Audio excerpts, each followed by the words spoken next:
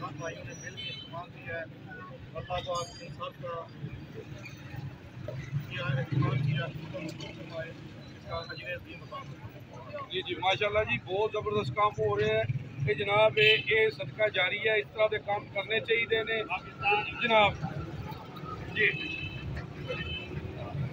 जी तो जनाब पाक फौज पाकिस्तान, यूजी न्यूज, जावा जी।